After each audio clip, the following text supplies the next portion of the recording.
follow this channel, also go! Hello po sa lahat po ng mga Barda fans, Barda lovers, and Barda supporters na nakaantabay at lagi pong nag-aabang sa mga updates po natin. Kasi for today's video, pag-uusapan natin tong issue na to kasi may mga kumakalat na namang issue na ito daw si Mr. David Licauco ay ikakasal na. Mario Joseph, di pa nga umaamin na may girlfriend ngayon, ikakasal na siya.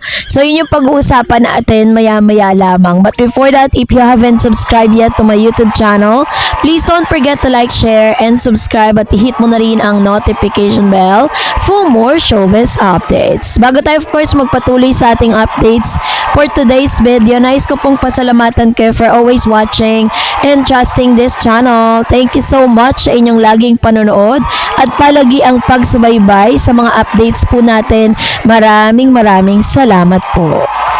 And now, ito na pag-usapan natin kasi matapos po nating ibahagi sa inyo ilan sa mga interview kung hindi nyo pa napanood, nasa channel na po natin, panoorin po ninyo kung saan ay sinabi ni Miss Barbie Forteza ng tahasan sa kanyang interview na talagang sinadya po talaga nila na magkaroon sila ng solo era project because marami pong gustong patunayan si Barbie at si David Licauco at naiintindihan naman natin lahat ng mga sinabi ni Barbie doon po sa pagkakataon na yon, which is tama naman po yung mga pinupunto niya doon na hindi naman po or kailangan din kasi bilang isang actress patunayan mo na hindi ka lang pang love team, na pwede ka rin talagang magkaroon ng solo project mo at pwede ka pa rin maging successful doon sa magiging solo era project mo at napatunayan niya ni Barbie Forteza dahil sa mga sunod-sunod niyang proyekto, 'di ba? Nakita naman natin na may resulta lahat ng kanyang mga ginawa, lahat ng kanyang pinanghirapan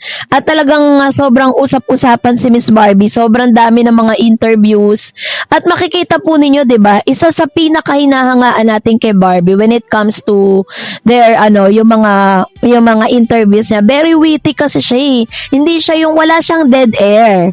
Talaga makikita mo sa kanya na sobrang intelligent niya sa mga question. Tama yung sinabi ng isang nag-i-interview sa GMA na the Barbie is one of the most favorite niya na ini-interview because hindi pa man niya doon natatapos yung question niya with Barbie, alam niyang may sagot na si Barbie.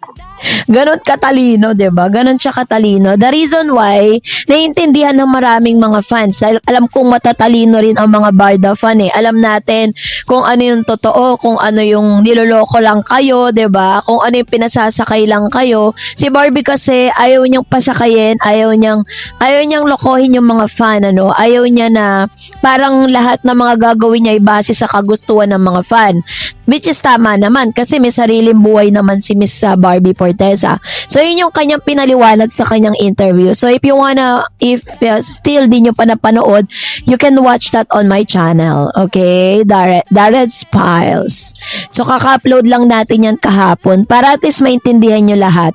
So ngayon, eto na pag-usapan natin. Meron kasing nag-comment sa comment section. Sabi niyang ganon, Miss Darreds, meron daw siyang nalaman, meron daw nagsabing isang vlogger, I don't know who she is, who are they, diba? Hindi natin alam kung sino sila. Pero ang pinapakalat daw nitong mga vloggers na ito, na si Mr. David Licauco daw, ay ikakasal na. Dahil ito daw si Alex Manalang na di umano, pag sinabing di umano, hindi siya sure. Hindi siya 100% legit, na di umano tapos na daw pong mag-aral si Miss Alex Manalang, graduate na daw si Miss Alex. So dahil po sa graduate na siya, ay mag-aasawa na daw siya, ikakasal na kay David. Naloka ako dun sa comment na yun ikaw na example, number 1, ito lang po yung masasabi ko dyan. Number 1, kapag tinatanong si David if he's into relationship, hindi niya po yung sinasagot ng tahasan. Wala siyang sinasabing yes or a no. Hindi niya sinasabing yes ng tahasan. Hindi niya sinasabing no ng tahasan. They just keep silent about that issues, diba?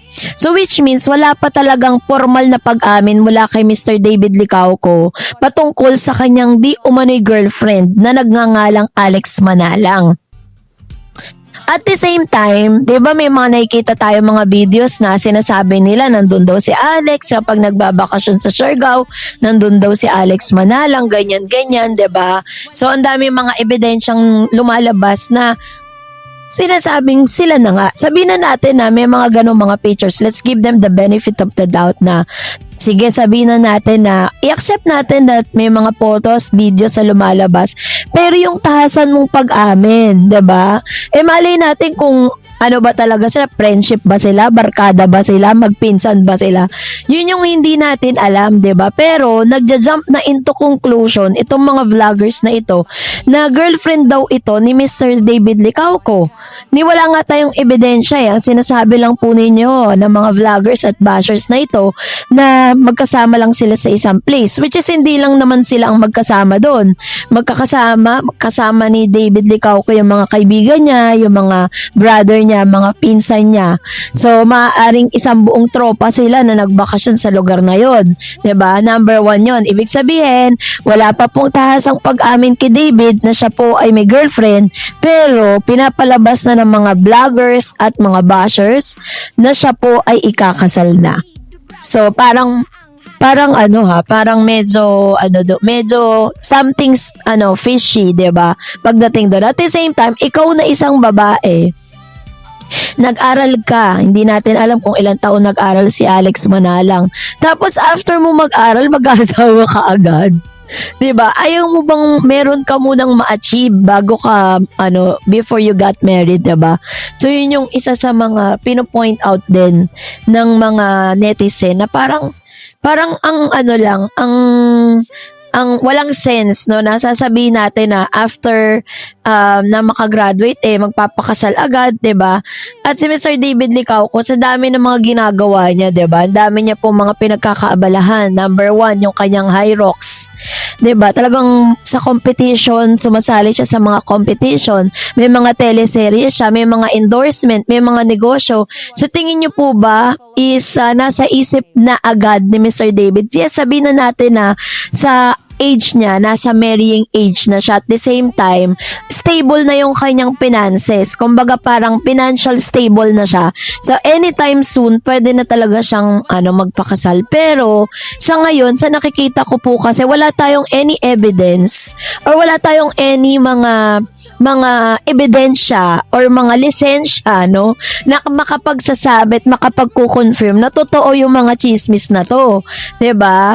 So, yun yung point of view ko rito. Kaya minsan makakatawa na rin talaga. Lahat kasi ng mga comments ninyo, binabasa ko yan. Hindi man ako nagre-reply, pero binabasa ko yan. At the same time, hina-heart ko yan.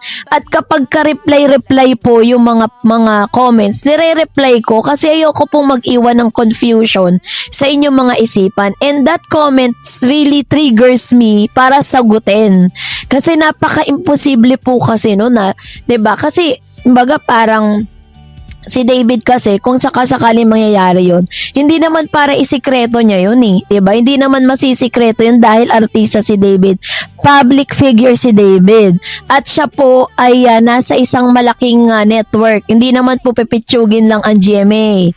Hindi naman pipitsugin lang ang GMA Sparkle. Kaya naman, kung magaganap yun at mangyayari yun at kung may plano na talaga siya dyan, hindi niya po malilihim yan. Dahil po, kumbaga parang part yan ng pagiging public figure niya. Talagang malalaman ng publiko yan. Kaya kung may mga ganyang pagkakataon na kumakalat ng mga balita, tawanan nyo na lang talaga dahil kailangan lang talaga natin ng 100% na ebidensya na makapagpapatunay na totoo talaga yung mga chika, 'di ba?